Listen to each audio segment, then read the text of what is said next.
ہم خود اس سلوک کے پس منظر کو سمجھیں، اپنے بچوں کو منتقل کریں، اپنی نسلوں تک اس امانت کو منتقل کریں۔ سوال یہ کہ امام حسن مجتبی نے سلوک کیوں کی؟ اور جو آج ہمارے نصاب میں لکھا جا رہا ہے کہ امام حسن مجتبی نے امیر شام کی بیعت کر لی اور اس کے بعد بنو امیہ کی خلافت کا آغاز ہوا، یہ ہمارے نصاب میں لکھا جا رہا ہے۔ ابھی جو تازہ ترین تحریر ہے جسے میں نے آج خود بھی دیکھا ہے، یہاں سمجھنا ہے امام حسن مجتبی نے کیا کیا ہے، آپ کا اقدام، آپ کا جہاد۔ سید عبد الحسین عاملی، اس صدی کے عظیم ریفارمر اور مصلح، جنہوں نے المراجعات جیسی عظیم الشان کتاب لکھی ہے اور آپ کی سینکڑوں کتابیں، یہ فرماتے ہیں کہ اگر کوئی باشعور اور بابصیرت انسان ترازو عدل میں وزن کرے صلح امام حسن مجتبی اور جہاد امام حسین کا، اگر وہ ترازو انصاف میں رکھ کر ان دونوں کا وزن کرے گا تو یہ دونوں برابری کی سطح پر اسے نظر آئیں گی۔ اور امام موسیٰ صدر نے جو خوبصورت جملہ اس ضمن میں ارشاد فرمایا، وہ فرماتے ہیں اگر کوئی شخص عاشور اور کربلا کا مطالعہ کرے گا تو وہ سمجھ جائے گا، اگر وہ دقت سے کربلا کو پڑھے گا، عاشورہ کو پڑھے گا، تو وہ اس نتیجے پر پہنچے گا کہ عاشورہ اور کربلا کا ایک ظاہر ہے، ایک باطن ہے۔ عاشورہ کربلا کا ظاہر حسینی ہے لیکن باطن حسنی ہے۔ اگر امام حسن مجتبی اپنے حصے کا کام انجام نہ دیتے، کبھی امام حسین تک کی نوبت نہ آتی، کبھی کربلا نہ بن سکتی، نہ امام حسین کو کامیابی ہو سکتی۔ اساسی ترین کام امام حسن مجتبی نے کیا۔ اب سوال یہ کہ آپ نے جنگ کیوں نہیں فرمائی؟ سب سے پہلے یہ سمجھنا ضروری ہے، میں جو بار بار بنو امیہ کی بات کر رہا ہوں، ممکن ہے کوئی فرض سوچے کیا ہے بنو امیہ میں، اگر فلاں فلاں کو مان لیا جائے، امیر شام کو مان لینے میں کیا قباحت ہے؟ کیوں خلافت شجرہ ممنوعہ ہے؟ میں اگر بنو امیہ کے جرائم بیان کرنا شروع کروں اس کے لیے کئی گھنٹے لگ جائیں۔ بنو امیہ کے حکمران اس پستی پر ہیں، اور جس شخصیت کا نام لے کر یہ مسند ختمی مرتبہ تک پہنچے ہیں، ان کے بیچ میں ہزاروں میلوں کا فاصلہ ہے کردار کے اعتبار سے۔ تو ممکن ہے کہ کوئی مسلمان سوال اٹھائے کہ جس محمد کی تم بات کرتے اس کا کردار تو یہ ہے اور تمہارا کردار یہ، اس فاصلے کو مٹانے کے لیے خود تو بلند نہیں ہو سکتے تھے، پیغمبر کی کردار کو اتنا نیچے گرا دیا کہ لگنے لگا ہاں وہ بھی اسی طرح کے انسان تھے۔ اور چوتھے مرحلے میں اسلام کی دوسری عظیم الشان شخصیت علی ابن ابی طالب، جو روح اسلام ہے، جو خود نفس رسول ہیں، اس عظیم الشان شخصیت کو بدترین انداز میں پیش کیا گیا۔ اب آپ مجھے بتائیے کہ امام حسن مجتبی امام کی حیثیت سے، ایک طرف وہ رسول اسلام کے نواسے ہیں، ایک طرف امام حسن مجتبی علی کے بیٹے ہیں، لیکن امام کی حیثیت سے امام حسن مجتبی کی ذمہ داری کیا ہے؟ بحیثیت امام آپ کی پہلی ذمہ داری ہے کہ قرآن کی تعلیمات کو احیاء کریں، زندہ کریں۔ قرآن کی جو تعلیمات میں روحانی اور معنوی تحریف ہو رہی ہے اس سے بچائیں، قرآن کو، پیغمبر کی شخصیت کو بچائیں۔ پیغمبر کے ساتھ جو جھوٹی لاکھوں حدیث گھڑ کر منسوب کی جا رہی ہیں، آپ کی کردار کا دفاع آپ کی ذمہ داری ہے، علی کی کردار کا دفاع آپ کی ذمہ داری ہے۔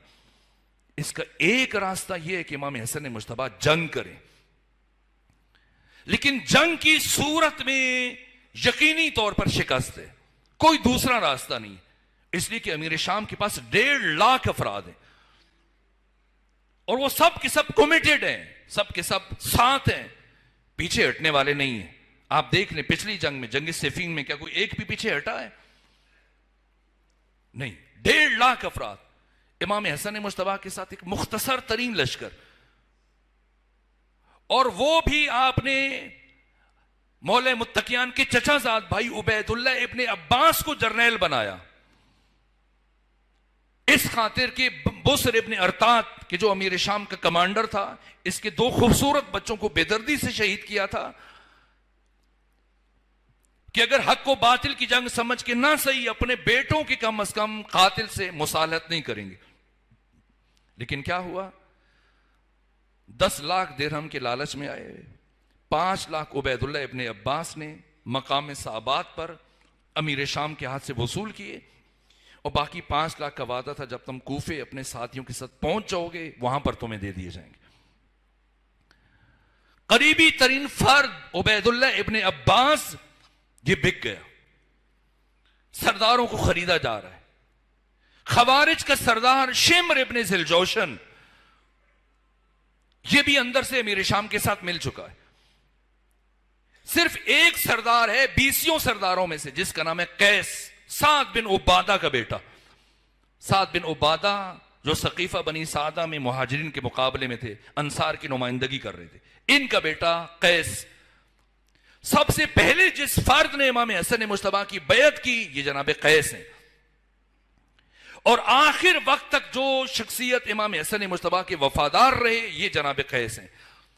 تہمتیں لگیں، آپ کے خلاف پروپیگنڈے ہوئے، لیکن ڈٹے رہے، سیسا پلائی ہوتی وار کے ساتھ۔ باقی ہاشمی آپ کے قریبی ترین افراد وہ بھی امام حسن مجتبیٰ کو چھوڑ گئے، چند افراد بچ گئے۔ اور اب جو افراد بچے 1.5 لاکھ کا لشکر سامنے ہے اور 4000 افراد کل بچ گئے امام حسن مجتبیٰ کی چھاونی میں، صحابات میں، مدائن میں۔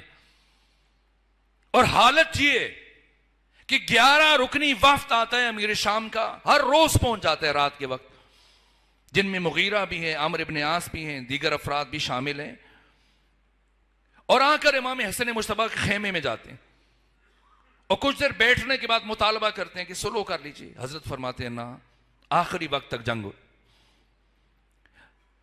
لیکن جیسے امیر شام انہیں پہلے سے سمجھا کے بھیجتا ہے، جیسی امام حسن کے خیمے سے اٹھتے ہیں سب کے سب اونچی آواز میں کہتے ہوئے، ہر ایک الگ الگ راستوں سے فوجیوں کے بیچ میں سے گزرتے ہوئے کیا کہتا ہے؟ اللہ رحمت کرے فرزند رسول حسن مجتبیٰ پر، جنہوں نے اپنی حکمت اور بصیرت کے نتیجے میں امت مصطفی کو لڑنے سے بچا لیا اور صلح کا فیصلہ کیا۔ اب آپ سوچیں کہ کھٹ کر جو لشکر صرف 4000 تک رہ گیا اور وہ اس بے یقینی کی کیفیت میں وہ یہ سن رہا ہے کہ امام حسن مجتبیٰ صلح کر رہے ہیں، ان کے دل پر کیا گزرے گی؟ ہر ایک کو غصہ آ رہا ہے کہ اگر فرزند رسول کا صلح کا فیصلہ تھا ہمیں کس لیے بٹھایا ہوا؟ کم از کم ہمیں پہلے حضرت اعتماد میں لیتے، خود صلح کر رہے ہیں، ہمیں پوچھا تک نہیں۔ یہ بے یقینی کیفیت۔ اب دھڑا دھڑ امیر شام نے تجوریوں کے منہ کھول دیے، درہم و دینار کے انبار لگا دیے، بوریاں مسلسل پھینکے جا رہے ہیں درہم و دینار، افراد کو خریدا جا رہا ہے۔ اور قریبی ترین افراد نے خط لکھے امیر شام کو کہ بتاؤ حسن مجتبیٰ زندہ حالت میں چاہیے یا قتل کر کے ٹکڑے ٹکڑے کر کے تمہارے سامنے پھینک دیں۔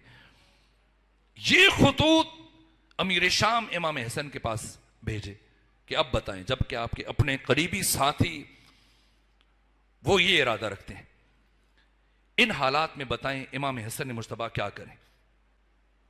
جنگ کریں اس حال میں کہ آپ کا لشکر گھٹ کر صرف 4000 کی تعداد میں رہ گیا، وہ بھی بے یقینی کی کیفیت میں، اور ان میں سے بھی جاسوس شامل ہیں، اور ان میں ایسے افراد ہیں کہ جو برابر دشمن کو خط لکھ رہے ہیں، ایسی کیفیت میں کہ جو روحی طور پر شکست خوردہ ہیں، ذہنی طور پر تھکے ہوئے، مستقبل سے متعلق نا امید ہو چکے ہیں۔ ان حالات میں امام حسن مجتبیٰ نے طے کیا کہ اب جنگ نہیں کروں گا، اگرچہ ظاہری طور پر مجھے شکست ہوتی ہے تو ہو جائے، لیکن میں قیامت تک کے لیے اپنے دشمن کے چہرے سے نقاب کو الٹ کے چلا جاؤں گا۔ اور دشمن کو بے نقاب کرنے کی جو حکمت عملی اختیار کی امام حسن مجتبیٰ نے، امام حسن مجتبیٰ نے یہ طے کیا کہ اگر ظاہری طور پر شکست ہوتی ہے تو ہو جائے، دشمن کو ہمیشہ کے لیے بے نقاب کر کے چلا جاؤں گا۔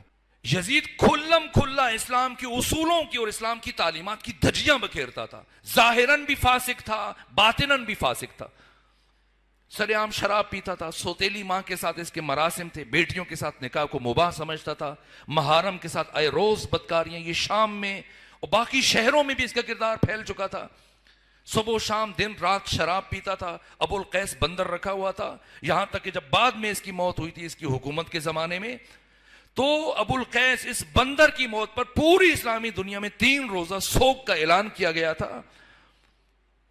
یہ اس کی شخصیت ہے، ظاہر اور باطن میں کوئی فرق نہیں ہے، ظاہراً بھی کافر ہے، باطناً بھی کافر ہے، لیکن امیر شام اگرچہ درونی اعتبار سے اسلام کا بدترین اور خطرناک ترین دشمن ہے، لیکن ظاہری اعتبار سے ظواہر اسلام کی بھرپور پابندی کرتا. مشکل یہ ہے کہ امیر شام اندرونی اعتبار سے اسلام کا خطرناک ترین دشمن ہے، جس نے علی ابن ابی طالب کو خون کے آنسو رلوائے ہوں. آپ خود سوچیں کتنا مکار فرد ہوگا. لیکن تمام تر چیزوں کے باوجود، اسلام دشمنی کے باوجود، اس ظواہر اسلام کی پوری طرح سے پابندی کرنے والا شخص تھا. اٹھتے ہوئے بھی سبحان اللہ، الحمدللہ، ماشاء اللہ، اور قرآن کی آیت پڑھ دے. بیٹھتے ہوئے بھی تسبیح گھمائے انسان. لوگ یہی سمجھیں کہ بہت متقی ہے، یہ خلیفۃ المسلمین ہے، یہ امیر المومنین ہے. سب یہی سمجھ رہے ہیں. اتنا عقیدہ ہے کہ اٹھ کر بدھ کے دن بھی اگر یہ جمعہ پڑھا دے تو لوگ پڑھنے کے لیے تیار ہیں. یہ غیر معمولی بات ہے. ایک عرصے سے مسلسل وہاں پہ محنت چل رہی ہے، اس کا یہ نتیجہ ہے. ایسے شخص کے مقابلے میں امام حسن مجتبی، جبکہ تلوار اٹھانے کا نتیجہ بھی لازمی طور پر شکست ہے، تو اب کیا کریں؟ اب امام حسن مجتبی نے اپنے قلم کو تلوار بنایا. یہاں پر امیر شام نے خطوط کی بوریاں بھیجی اور کہا اب بتائیں کیا فیصلہ ہے. اگر اب بھی صلح کے لیے آمادہ ہوں تو میں سگنیچر کر کے، دستخط لکھ کر کے آپ کو سفید کاغذ بھیج رہا ہوں، آپ کی شرائط پر آپ کے ساتھ صلح کے لیے تیار ہوں. یہ وہ مرحلہ تھا جہاں پر امام حسن مجتبی نے واقعاً تاریخ رقم کی. یہاں آپ کی بصیرت کا اظہار ہوا. 6 شرائط لکھی ہیں، ہر شرط اپنی جگہ پر بے نظیر ہے. کوئی بھی اسلامی تاریخ کی کتاب اٹھا لیجئے، احادیث کی کتب میں سب کو اٹھائیے، یہ 6 شرائط آپ پڑھیں گے. پہلی شرط کیا لکھی ہے؟